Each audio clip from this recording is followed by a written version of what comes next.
Tinubu is the kind of man that makes you believe he's stupid. And it has worked 100% of the time. So when they were campaigning for him in 2023, it was like, as if he was having a seizure. But unknown to us that the guy is really fit. Good morning and welcome to Newspaper Review, your authoritative guide to the stories shaping Nigeria and the world today. Here we go beyond the headlines, bringing you clarity, context, and the key issues driving national conversation. I am your host, Kende Mohammed, and it's a pleasure having you with us this morning. On the Daily Sun newspaper this morning, two ex-presidents behind Obi, Kwankwaso's exit from ADC. On Business Day newspaper, solar power ignites economic boom in Nigerian village that oil forgot. While on the Daily Times newspaper, 2027, ambition tears opposition apart as Obi Kwankwaso join NDC, high possible OK ticket. While on the Guardian newspaper, opposition crumbles as Atiku takes Nigeria's crisis to global stage. On the Vanguard newspaper, INEC deadline, Obi Kwankwaso trigger mass defection. And that's all for the headlines review. Let's go for a quick break, and when we return, we'll be having our guests to analyze the headlines. I'm Obi Desmond. Congratulations, you qualified to the next round of the competition. Are you ready to take your seat in the hot seats? Welcome to the Hot Seat Quiz Competition Season 2, where brilliance meets opportunity and young minds shine in mathematics, English, current affairs, and general knowledge. It was Square Lagos. Option C, National Assembly Complex. This is not just a quiz, it's a platform to build, nurture, expose, and reward the brightest students across our schools. First position, 500,000 naira. Second position, 300,000 naira. And third position, 200,000 naira. Power 5. That's the right answer. Think you've got what it takes? Then step forward, take the challenge, and claim your place among champions. Powered by Laveritatv Productions and supported by Adekunle Komolafe Foundation. To participate, donate 5,000 naira to Adekunle Komolafe Foundation or scan this barcode. Registration closes on the 15th of May 2026. For participation, sponsorship, and partnership, please call. Don't just watch greatness, be part of it. So good morning, Mr. Wisdom West. Miss Kenny, good morning. How are you doing? Great. How was the weekend? It was, let me tell you, it was exciting but short. That's the painful part, the short. It's always short, you know. So going to the Daily Times newspaper this morning, 2027, ambition tears opposition apart as Obi Kwankwaso joins NDC. High possible OK ticket. Yes, Saraka Dixon did a good job by wooing them. You see, like I always say, politics is a game of no permanent friend, no permanent enemy. And everything, you see, Tinubu is the kind of man that makes you believe he's stupid. And it has worked 100% of the time. So when they were campaigning for him in 2023, it was like, as if he was having a seizure. But unknown to us that the guy is really fit. Not just physically fit, mentally, Tinubu knows what he's doing.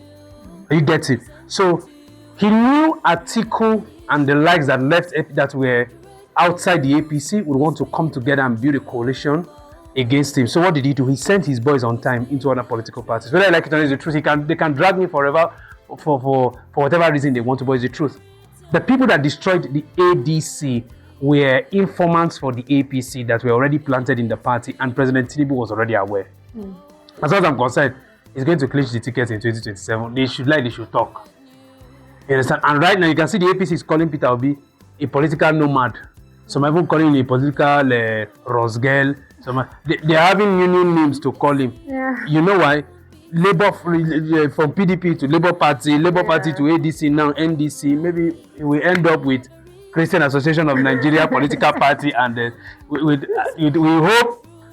So we just hope that he doesn't campaign outside the country and just from there lost and enter maybe Congo, one other country. So, but notwithstanding, it's a tactical move from President Tinubu, very tactical. But beyond winning the election, he really needs to look at what he's winning the elections for. We want to see a better Nigeria. That's the main thing. Whoever clinches the ticket. Kwankwaso is a formidable force, but not as formidable as Atiku if their idea is to capture the north. You understand? And I'm also seeing, I also heard, somebody was telling me that NDC is still trying to woo Atiku to come over. You understand? They are still trying to woo him. You can't put those kind of titans in one party together. Atiku at his level should be a kingmaker, a northern kingmaker. That's the idea. I don't know that makes sense. You understand? And if Peter Obi tries one more time and he cannot get it, Peter Obi should retire becoming a kingmaker. He should start thinking about it from the Eastern Bloc. You understand? It will give him a serious control over certain things. He become a political father where other people thought he was nothing. Yes, that's the way they should plan about. That's how they should build legacy, not scrambling for. It's not necessarily. If you can't get it, leave it. Bring your boys. Yes, bring your boys. So thank you so much, Mr. Wisdom West. You're welcome. Going to the Business Day newspaper. Yeah. Solar power ignites economic boom in Nigerian village that oil forgot. Yeah. Nigerians have a culture that says never say never. Don't give up. There's still light at the end of the tunnel. We have this thing that drives us as Nigerians. When NEPA decided to be stupid, Nigerians brought generator came in, and then everybody gave a very long middle finger to NEPA. Yeah. Are you getting it? Now, the petroleum industry is trying to also screw Nigerians over. And guess what? Nigerians are screwing them back by embracing solar. As time goes on in this country, mark my words, you would have a whole local government running on solar farms. It doesn't need to look like it now, but trust me. Who thought that somebody like Peter Obi can command such level of... NDC, the new party they joined, I will link it to what I'm saying. The new party Peter Obi and Kwankwaso joined, right? When they opened their website for people to join the party, the website crashed. To show you the volume of people that went there to go and become a part of that party. Why? Because Peter Obi and Kwankwaso went there. So, as people are embracing solar, gradually, whether you like it or not, the power grid, people will begin to exit. If I can connect 3, 4, 5 panels, and it will take my refrigerator, my AC, my electronics at home, why do I need? I don't know that makes sense. Yeah. If at all, because of NEPA they get wala, I'll buy my generator. If my inverter is down that bad, I'll use my generator to charge it and off the gen back to... You understand what I'm saying? So, since oil cannot turn the economy and give us stable power supply, solar is doing it for us. And I'm really happy that people are embracing it. Like the way Laveritatv, you see you guys have embraced solar. You can see how that is working. You guys are running your whole enterprise on solar energy. It has saved you guys costs. Is that not so? Yeah. So imagine how many companies will also move in that direction. Okay. So thank you so much, Mr. Wisdom West. You're welcome. And finally, going to the Daily Sun newspaper, under the sub-headlines, South Africans continue protest against foreigners today. Yes, you see, let me tell you this. This is what will happen to black South Africa. South Africa is not South Africa. We have black South Africa. We have white South Africa. Now, black South Africa owns less than 10% of South Africa. Owns less than 40% of South Africa. White South Africa owns more than 80% of South Africa. Are you aware? And this is what the whites did. The whites watched at the blacks in South Africa and said, if black South Africans can do this to their fellow Africans that stood beside them when they were fighting against apartheid, you can do this to your brother, Nigerians, Ghanaians, Zimbabwe, is it Zimbabweans? I don't know. There's one, all these English things up and down. People from Congo, Kenya, you are doing that to them, Ugandans. What are the chances that you won't do that to us one day? So this is what the whites are actually pushing up for. The whites in South Africa, they are pushing for a country of their own. Cape Town is dominated by whites. Do you understand? So they are trying to see how they can get their own nation. You understand? Yeah. Give it its own name. They run their own economics. And if that happens, what does that do to the black? It leaves them, they become worse than, which country in Africa is I don't know the country too. And because they own nothing. The major industries running in South Africa, check their board of directors, you see majorly, most of them are whites.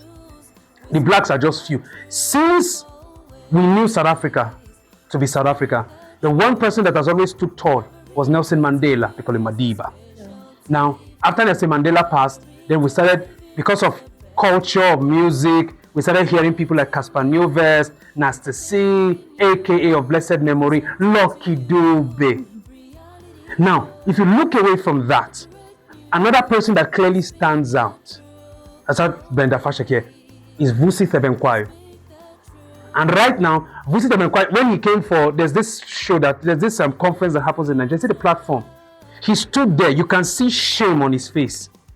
You are a South African being invited by Nigeria to come and speak about how Africa can unite together. And back in your country, you have your people chasing other Africans out, beating them on the street. He was so embarrassed. Because beyond just the shame, Black South Africa has nothing. If they have nothing. So, if they want to continue this as a xenophobic attitude, they should continue. Congo is already walking them out. Congo people are already protesting. Nigerians, some 12 or 10 people just went around to the South African embassy or something, and they were saying, "Oh God, get her from our country." And it will look like a joke. You know, when Nigeria, they're always bad. It will look like a joke. Till momentum begins to build, another African countries begin to tell them, "Get the fuck out of our country." And then where does that put the country? The South Africans are saying, "Don't touch MTN, no, don't touch MTN." Nigerians won't touch MTN. We understand that we need these companies for our economy to thrive, so we won't destroy it. But you've already dented your image on the global stage. Yes. I hope they change. Definitely. So thank you so much, Mr. Wizomwe. You're welcome. It's really nice having you in the studio this morning.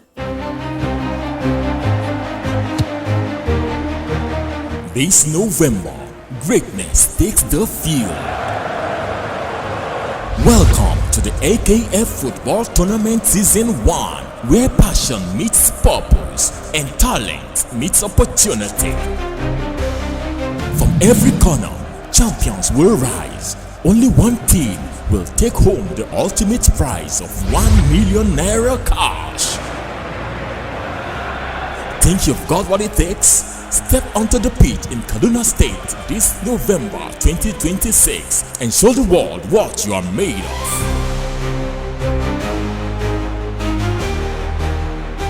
This is more than football. It's a movement powered by the Adekunle Komolafe Foundation in partnership with Laveritatv production, giving hope, creating impact, and changing lives. Register now and be part of something big. Support the dream. Donate just 30,000 naira as your participation fee. Hurry, as registration closes on 31st of August 2026. AKF Football Tournament, where legends are born and destinies are fulfilled. Are you ready to play?